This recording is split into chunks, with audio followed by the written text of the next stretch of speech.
जय बोलो देवादिदेव 1008 श्री भगवान महावीर स्वामी की जय। अहिंसा परमो धर्म की जय। परम पूज आचार्य गुरुवर श्री विद्यासागर जी महाराज की जय।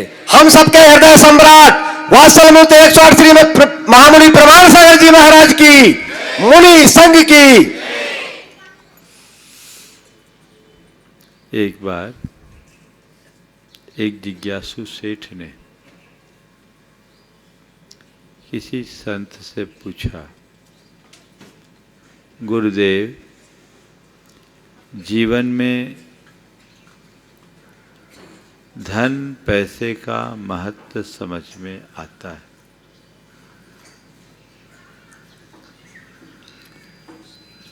प्रतिष्ठा और प्रभाव का असर भी दिखता है, स्वास्थ्य का लाभ भी दृष्टिगोचर होता है, लेकिन धर्म का कोई सीधा उपयोग नहीं दिखता। फिर भी सभी लोग आप जैसे संतगण धर्म की इतनी दुहाई क्यों देते हैं? जीवन में दौलत का असर दिखता है, शोहरत का प्रभाव दिखता है और सेहत का परिणाम दिखता है, लेकिन धर्म का कोई सीधा असर दिखता है? उसने कहा धर्म का कोई सीधा असर दिखाई नहीं पड़ता और फिर भी आप लोग धर्म की इतनी दुहाई क्यों देते हैं? संत मुस्कुराए और सामने खड़ी हवेली की तरफ इशारा करते हुए पूछे कि तुम्हें हवेली दिखाई पड़ रही है? बोले हाँ दिख रही। पूरी हवेली दिख रही है? बोले हाँ दिख रही। तो जितनी तुम्हें हवेली दिख रही है हवेली उतनी है? बोले हाँ, हवेली जितनी दिखाई पड़ रही उतनी है। संत ने मुस्कुरा करके पूछा, ये बता इसकी नींव कहाँ है? इसकी नींव कहाँ है? भौचक करेगा, नींव तो दिखाई नहीं पड़ती। नींव कहाँ है? नींव तो दिखाई नहीं पड़ती। तो संत ने कहा, ये बता अगर इसकी नींव हटा दे तो हवेली दिखाई पड़ेगी क्या? नींव के अभाव में कुछ भी दिखाई नहीं पड़ेगी। संत ने उसे समझाते हुए कहा, जो स्थान हवेली के लिए नींव का है वही स्थान जीवन के लिए धर्म का है। किसी हवेली या मकान के एक एक कमरे का उपयोग दिखता है, उसके दिखाई पड़ने वाले एक एक अंश का औचित्य प्रतीत होता है। नींव दिखाई नहीं पड़ती, लेकिन नींव आधार है, उसके अभाव में कुछ भी नहीं टिक सकता। ऐसे ही धर्म का प्रत्यक्ष रूप से हमें भले प्रभाव न दिखे, लेकिन धर्म के अभाव में जीवन कुछ नहीं टिक नहीं सकता। जैसे नींव मकान को स्थिरता प्रदान करती है, वैसे ही धर्म जीवन को स्थिरता प्रदान करता है आप लोगों का ऐसा विश्वास? आप सब लोग धर्मात्मा हो कि नहीं? महाराज धर्मात्मा नहीं होते तो यहाँ काहे को आते? हम धर्म भी करते हैं, लेकिन किस लिए करते हैं? आज का सबसे महत्वपूर्ण सवाल। अभिरुचि कॉलोनी में आप लोगों ने मंदिर बनाया,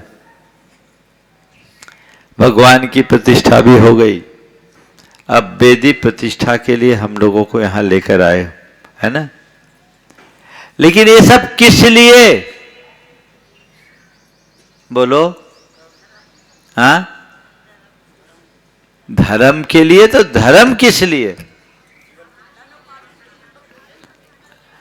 हाँ, एक बहन जी कह रही धनोपार्जन के लिए, है ना? सबका अपना अपना हिसाब है और सभी लोग उसी हिसाब से पूरी बात करते हैं। हम धर्म धारते हैं, धर्म करते हैं और धर्म के आंतरिक प्रयोजन को प्रायः भूल जाते हैं। जब तक हम धर्म के आंतरिक प्रयोजन को नहीं समझे, तब तक धर्म धारण का सही लाभ भी नहीं मिलता। आज कुछ बातें मैं आप सबसे करना चाहता हूं। अभी मैंने कहा कि धर्म जीवन की स्थिरता के लिए जरूरी है। आपको कभी ऐसा महसूस हुआ कि मेरे जीवन के लिए धर्म जरूरी है? बोलो। हाँ, क्यों? धर्म नहीं करोगे तो क्या होगा? बोलो। हाँ, आत्मा, आत्मा का आता पता है? बोलो। मैं थोड़ा सा आपके कंसेप्ट को भैया बैठ जाओ। तो एक तो इतने सारे लगा रखे। हाँ? मैं क्या बोल रहा हूं? ऐसा कभी अंदर से प्रतीत हुआ कि धर्म मेरे जीवन के लिए जरूरी है? हुआ? हाँ महाराज, सुबह से मंदिर नहीं आते तो मन बेचैन हो जाता। हम तो जरूरी मानते और जरूरी नहीं माने होते तो अभिरुचि में मंदिर काय को बनाए होते, बाजू में तो मंदिर था। लेकिन क्यों जरूरी है?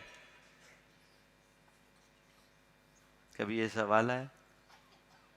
मेरे लिए धर्म क्यों जरूरी है? नंबर 1। फिर नंबर 2, जो धर्म जरूरी है, जिसे मैं अपने लिए जरूरी मान करके अपना रहा हूं, वो धर्म है क्या? और नंबर 3, जो धर्म है उसे मैं करूं तो कैसे करूं? और नंबर 4, कब करूं, कितना करूं? धर्म क्यों, धर्म क्या, धर्म कैसे, और धर्म कब या कितना? ये 4 सवाल अपने अंतर्मन में उठाइए। ये जीवन की दिशा बदलेगी। आपको धर्म जरूरी लगता है, क्यों लगता है? धर्म नहीं करेंगे तो पाप बढ़ेगा, है ना? धर्म नहीं करेंगे तो दुर्गति में जाएंगे, धर्म नहीं करेंगे तो नरक जाना पड़ेगा, धर्म नहीं करेंगे तो कष्ट आएगा, यही सब है ना? है ना? और कुछ बोलो। धर्म नहीं करने से क्या होगा? धर्म करने से क्या होगा, ये तो बात की बात है। बहन जी ने बात तो पकड़ी है, अशांति रहती है। धर्म नहीं करने से अशांति है, अधर्म में अशांति है, धर्म में शांति है। मैं आपसे सवाल कर रहा हूं, आप धर्म कर रहे हो, शांति है कि नहीं? अभी तो है। बस धर्म जरूरी है। क्यों? क्योंकि धर्म ही एक ऐसा तत्व है जो हमारे जीवन में स्थिरता लाता है। सुख में, दुख में, संयोग में, वियोग में, हानि में, लाभ में, मान में, अपमान में स्थिरता लाने की क्षमता यदि किसी के पास है तो केवल और केवल सच्चे धर्मी के पास है। क्योंकि धर्म के अलावा ऐसा कोई तत्व नहीं जो हमें स्थिरता देता। अपनी प्रवृत्तियों में संयम और भावनाओं में स्थिरता, यही धर्म का मूल उद्देश्य होना चाहिए। और इसके लिए धर्म के अलावा और कोई रास्ता भी नहीं है। आप धर्म करते हो, धर्म के दूसरे उद्देश्यों को तो प्रमुखता दे देते हो। प्रायः धर्म के मूल उद्देश्य को लोग भूल जाते। मेरे धर्म का मूल उद्देश्य क्या है, यह हमें समझना चाहिए। उस उद्देश्य को सामने रख करके हम चले कि मेरे अंदर संयम हो। संयम का तत्व जीवन की स्थिरता के लिए जरूरी है। देखो, आप गाड़ी चला रहे हो, और होश हवास खो दो तो क्या होगा? दुर्घटना होगी। होगी। आप अपने जीवन व्यवहार के किसी भी क्षेत्र में अगर अपना संयम खो दो तो क्या स्थिरता होगी? आप दुकान में बैठो, ग्राहक से दुर्व्यवहार करो, धंधा चलेगा? आप अपने दफ्तर में हो और दफ्तर में अपने कलीग के साथ या और लोगों के साथ असंयत व्यवहार करो, चलेगा? बोलो। तो जीवन कब चलेगा? जब जीवन में संयम होगा। और संयम कौन सिखाता है? संयम का पाठ केवल धर्म सिखाता है। जीवन में स्थिरता के लिए संयम जरूरी है और संयम ही धर्म है। एक बार की बात, एक परिवार मेरे पास आया और लोगों ने कहा कि महाराज जी, उनके साथ एक युवा था, बाहर से पढ़कर आया था। बोले महाराज जी, इसको कहिए थोड़ा ये धर्म करे। मैं उसकी तरफ देखा, उसने कहा महाराज जी, अगर धर्म का वही रूप है जो मेरे मम्मी पापा करते हैं तो मुझे ऐसे धर्म से एलर्जी है। उसके शब्द को सुनकर मैं थोड़ा चौंका। एलर्जी क्यों बोल रहा है? फिर भी मैंने कहा ठीक है भैया, हो सकता है तेरा अनुभव ऐसा होगा, लेकिन एक बात बता, तुझे धर्म से एलर्जी क्यों? बोले महाराज जी, मेरे मम्मी पापा सवेरे 5 बजे मंदिर के लिए निकलते हैं और 10 साढ़े 10 के पहले लौटते नहीं। पर आपको क्या बताऊं, लड़ते हुए मंदिर जाते हैं और झगड़ते हुए आते हैं। तो मुझे लगता है तो टाइम वेस्ट है। धर्म का मतलब क्या है? बोलो। हो सकता है आप लोगों में भी ऐसे हों एक आध उदाहरण। हाँ, महाराज कह रहे आने जाने का टाइम का उपयोग कर लेते हैं। ये क्या है? उसने बोला महाराज जी, ऐसे धर्म से मुझे एलर्जी है। मैंने कहा हो सकता है तुम्हारे माता पिता ऐसे होंगे, लेकिन ये सब धर्म के कारण नहीं, ये अधर्म के कारण। मैंने उससे पूछा, ये बताओ तुम अपने बैड हैबिट से बचना चाहते हो? बचना चाहते हो। हमने कहा तुम अपने नेगेटिव इमोशंस पर कंट्रोल करना चाहते हो? बोले करना चाहता हूँ। हमने कहा यही तो धर्म है। धर्म है क्या? अपनी भावनाओं और प्रवृत्तियों में संयम रखना ही सबसे बड़ा धर्म है। उसने कहा महाराज, यदि धर्म का ऐसा कोई रूप है तो मुझे थोड़ा उसमें इंटरेस्ट है, मैं आपसे जानना चाहूंगा। हम लोग क्रियाओं के धर्म को तो प्रमुखता दे देते हैं, भाव और विचार में धर्म को बहुत कम प्रतिष्ठित कर पाते हैं। जबकि हमारी कोशिश भाव और विचारों में धर्म को प्रतिष्ठापित करने की होनी चाहिए। जब तक हम ऐसा करने में सफल नहीं होते, तब तक सच्चे अर्थों में हम अपने जीवन का उद्धार भी नहीं कर सकते। तो अपने भावों की तरफ हमारी दृष्टि होनी चाहिए। जीवन में स्थिरता के लिए धर्म चाहिए। और धर्म क्या है? तो भगवान ने कहा, धम्मो मंगल मुखितम अहिंसा संयमो तवो देवा भी तस् नमनसंति जस धम्मे सयामणो। तुम जो मंदिर में पूजा करते वो धर्म नहीं है। तुम जो दान धर्म करते वो धर्म नहीं है। तुम जो व्रत उपवास करते वही धर्म नहीं है। तुम जो स्वाध्याय सत्संग करते वही धर्म नहीं है। ये तो सब धर्म के बाहरी आवरण है। असली धर्म है अहिंसा, असली धर्म है संयम, असली धर्म है तप। तुम्हें देखना है तुम्हारे जीवन में अहिंसा है कि नहीं, संयम है कि नहीं, तप है कि नहीं। अहिंसा को आत्मसात करिए। आज अच्छे अच्छे धर्मियों के जीवन में भी अहिंसा के प्रति जैसी जागरूकता होनी चाहिए वो नहीं होती। अपने आप को धर्मी मानते। आप अगर मंदिर में बढ़ चढ़ करके हिस्सा लेते हो, पूजा पाठ करते हो, आप अपनी छवि एक धार्मिक व्यक्ति के रूप में बना सकते हो। आप यदि व्रत उपवास करते हो तो आप अपनी पहचान एक धर्मात्मा की जैसी बना सकते हो। आप दान धर्म करते हो तो आप पूरे समाज में एक धर्मी व्यक्ति के रूप में ख्यात हो सकते हो। अन्य तरह की धार्मिक क्रियाएं आपको धार्मिकता की पहचान दे सकती है, लेकिन उसका परिणाम जीवन में परिलक्षित हो ये कोई जरूरी नहीं है। संत कहते हैं तुम अपनी पहचान भर मत मानो, धार्मिक होने की पहचान भर मत बनाओ, धर्म के असली स्वरूप को पहचानने की कोशिश करो, उसके असली स्वरूप को पहचानो। मेरे जीवन में अहिंसा पलनी चाहिए। अपने मन से पूछिए हम अहिंसा के प्रति कितने जागरूक हैं।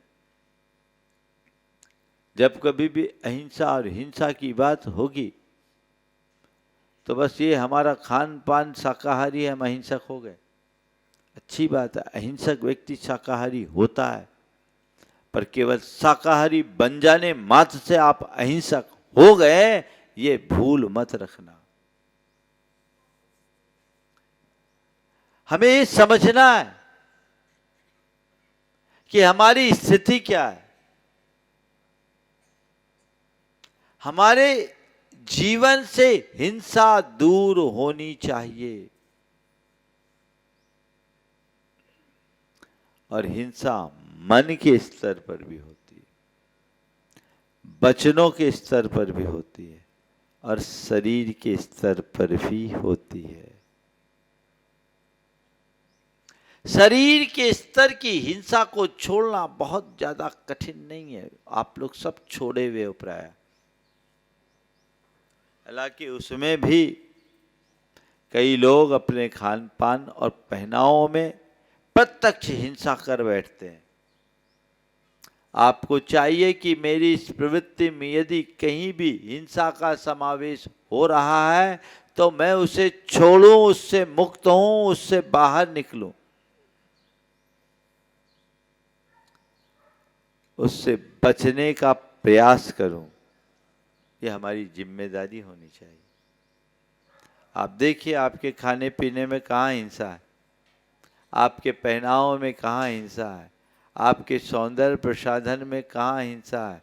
इससे बचने का प्रयास कीजिए। मैं ज़्यादा डिटेल में नहीं बोलूँगा, मुझे पूरी बात करनी, लेकिन आपको खुद देखना है कि जहाँ हिंसा है उससे मुझे बचना है। और हिंसा से आप तभी बच पाओगे जब आपके हृदय में संवेदना जगेगी, और संवेदना तभी जगेगी जब आप अन्य प्राणियों को अपने समान गिनोगे, सह अस्तित्व की भावना हृदय में जगेगी।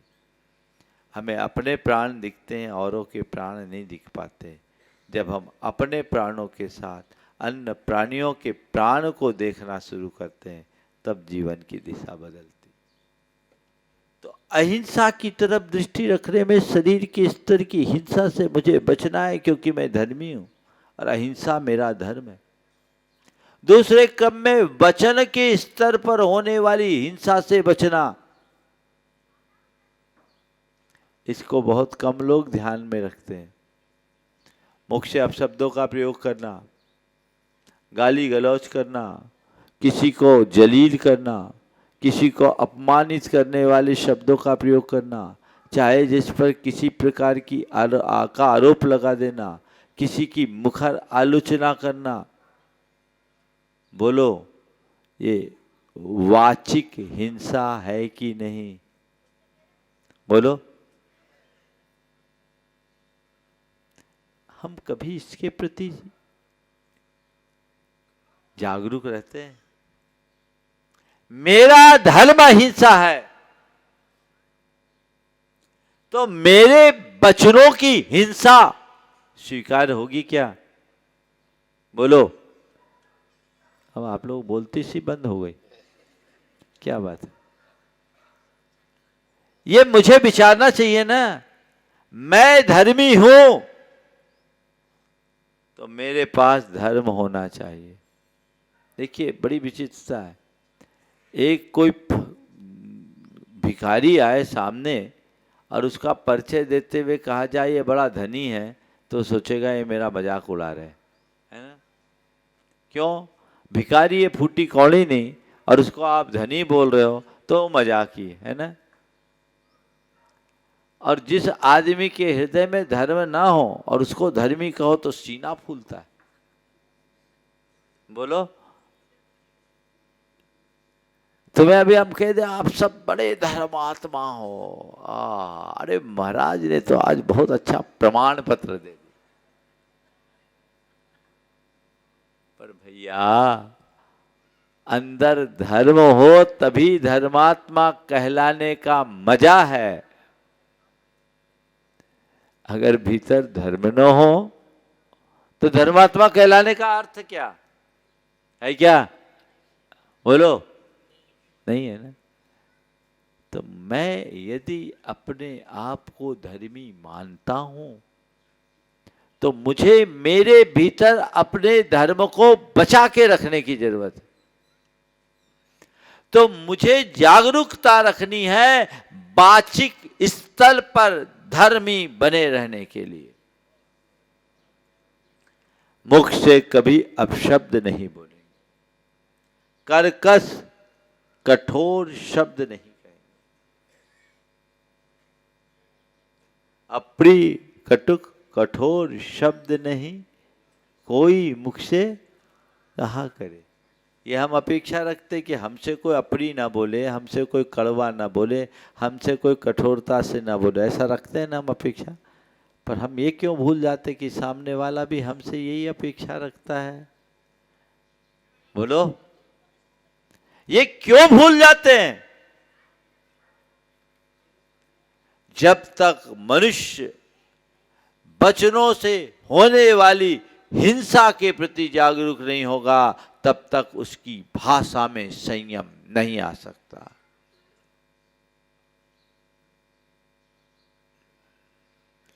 आप चाहेंगे कि मेरे वचनों में संयम आए, मैं वाचिक स्तर पर अहिंसा की आराधना करूं? चाहेंगे कि नहीं चाहेंगे? बोलो। हमारा चाहते तो सब है ना, पर करते नहीं है। करना शुरू कीजिए। आज से एक लेसन लेकर जाइए कि मुझे अहिंसा का पालन करना है, शरीर के स्तर पर, वचनों के स्तर पर, और तीसरे क्रम में मन के स्तर पर। मन के स्तर पर हिंसा सबसे ज्यादा होती। किसी की निंदा करना, किसी से द्वेष रखना, किसी से ईर्ष्या करना, किसी की प्रगति को देखकर जलना कुड़ना, मन में क्रोध का भाव आना, अभिमान को पालना, लोभ लालच और मायाचारी का भाव रखना, ये जो मनोगत दुर्भाव है ये सब मानसिक हिंसा है। कभी लगता है यदि मैं किसी के प्रगति को नहीं सह पा रहा हूं, मेरे मन में जलन हो रही है, तो मैं हिंसा कर रहा हूं क्योंकि अंदर आग लग गई। सामने वाले की हिंसा नहीं, मैं खुद की हिंसा कर रहा हूं, अपना हनन मैं कर रहा हूं। कभी ऐसा ख्याल आता है? किसी के प्रति भी मन की दुर्भावना हिंसा है।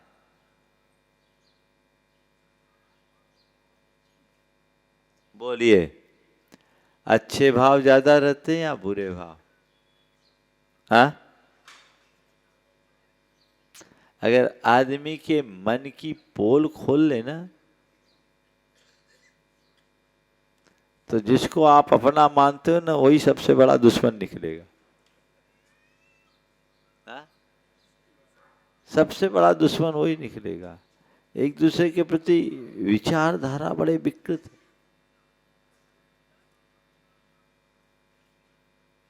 तीन मित्र थे, तीनों ने भगवान की आराधना की। कहते भगवान प्रसन्न हो गए। पूछा तुम क्या चाहते हो, कोई एक वरदान मांगो। तो एक ने कहा वो दिख रहा है ना सामने वाला, ये मेरा नंबर 1 का दुश्मन, उसको रास्ते से अलग कर दो। दूसरे से पूछा तुम क्या चाहते हो, बोले वो दिख रहा है ना, वो मेरा नंबर 1 का दुश्मन है, उसको मेरे रास्ते से अलग कर दो। अब कहते भगवान तीसरे के पास गए, बोले बताओ तुम क्या चाहते हो, बोले मेरी कोई ज्यादा चाह नहीं है, मेरी कोई चाह नहीं है भगवान, आप तो उन दोनों की इच्छा पूरी कर दो। आप उन दोनों की इच्छा पूरी कर दो, मेरा काम हो गया।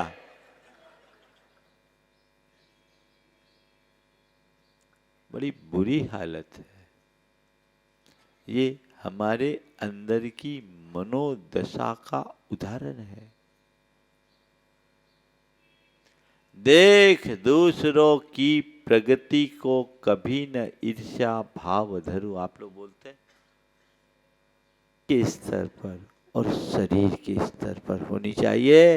ये तभी होगी जब तीनों स्तर पर हम हिंसा से बचेंगे, तब धर्म होगा। संयम, दुष्प्रवृत्तियों पर लगाम, अपने खान पान में संयम, अपने पहनावे में संयम, अपनी बोली व्यवहार में संयम, अपनी आदतों पर अंकुश होना चाहिए कि नहीं। अगर इनमें असंयम है तो मैं धर्मी हूं क्या। कई लोग सवेरे से भगवान का अभिषेक भी करते हैं और शाम को पैग भी चढ़ाते हैं। बोलो बंधुओं, धर्म अंदर की चीज है, धर्म कोई क्रिया नहीं, जीवन के रूपांतरण की प्रक्रिया है। आप पूजा पाठ आदि धार्मिक क्रियाओं को जितनी रुचि से करते हैं, काश अपने प्रति उतनी सजगता जगा लें, जीवन बदल जाए। धार्मिक क्रियाएं करना बहुत अच्छी बात है, लेकिन उसे ही सब मान लेना अच्छी बात नहीं है। प्राय लोग उसमें मुग्ध हो जाते हैं, आत्ममुग्धता के साथ जीते हैं, जिसका परिणाम कतई अच्छा नहीं होता। हमें आत्ममुग्धता से बाहर निकलने का प्रयास करना चाहिए, जिससे जीवन में अच्छा परिणाम घटित हो सके और हम अपने जीवन को बेहतर बना सके। हमने एक भ्रम पाल रखा कि हम सवेरे से भगवान का पूजा पाठ कर लेंगे, घंटे 2 घंटे की क्रिया कर लेंगे तो हमारा सारा पाप कट गया। नहीं, इतने मात्र से पाप नहीं कटेगा, क्योंकि तुम थोड़े बहुत पाप काटोगे, बाहर निकलोगे तो न जाने कितना पाप ला दो। पाप काटने के लिए धर्म करना धर्म का असली रूप नहीं है। पाप त्यागने के लिए धर्म कीजिए, पाप से बचने के लिए धर्म कीजिए, पाप को छोड़ने के लिए धर्म कीजिए। काटना तो अपने आप होगा, पर काटने से बड़ा धर्म त्यागना है। आप एक तरफ पूजा पाठ कर रहे हो और दूसरे तरफ पाप की क्रिया कर रहे हो, आप धर्मी नहीं हो, धर्मी कहला रहे हो। असली धर्म अधर्म न करना है। देखिए, आप गाड़ी चला रहे हो, हरी बत्ती हो और गाड़ी न चलाओ तो कोई चालान होगा क्या। ग्रीन सिग्नल में गाड़ी न चलाओ, गाड़ी खड़ी है, आपकी मर्जी। लेकिन रेड सिग्नल में गाड़ी न रोको तो क्या होगा, चालान कटेगा। ग्रीन सिग्नल में गाड़ी न चले तो कोई हर्ज नहीं, पर रेड सिग्नल में तो गाड़ी रोकनी ही पड़ती है। तुम धर्म की क्रियाएं न कर पाओ तो कोई चिंता नहीं, पर जिन कार्यों का निषेध है उसे तो छोड़ना ही चाहिए।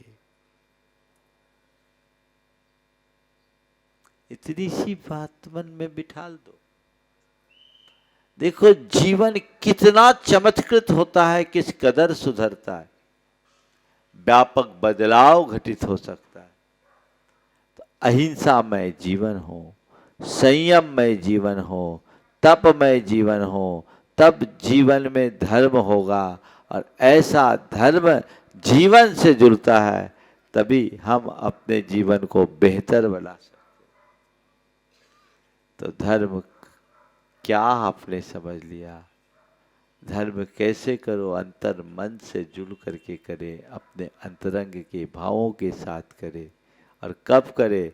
सवेरे सवेरे धर्म की क्रिया, धार्मिक क्रिया से अपने दिन की शुरुआत कीजिए और धर्म को अपनी सांसों में बसा लीजिए। 24 घंटे धर्म कीजिए, क्योंकि धर्म हमारे जीवन का अंतरंग तत्व है। आप क्रियाएं 24 घंटे नहीं कर सकते, लेकिन भावनाएं तो 24 घंटे रखना चाहिए। धर्म हमारे भीतर का परिणाम है। हमारे धार्मिक भाव 24 घंटे निरंतर अनवरत बने रहने चाहिए। ये प्रयत्न हो तो हमारा जीवन धन्य होगा। समय हो गया है, इसलिए मैं अपनी वाणी को विराम दे रहा हूँ।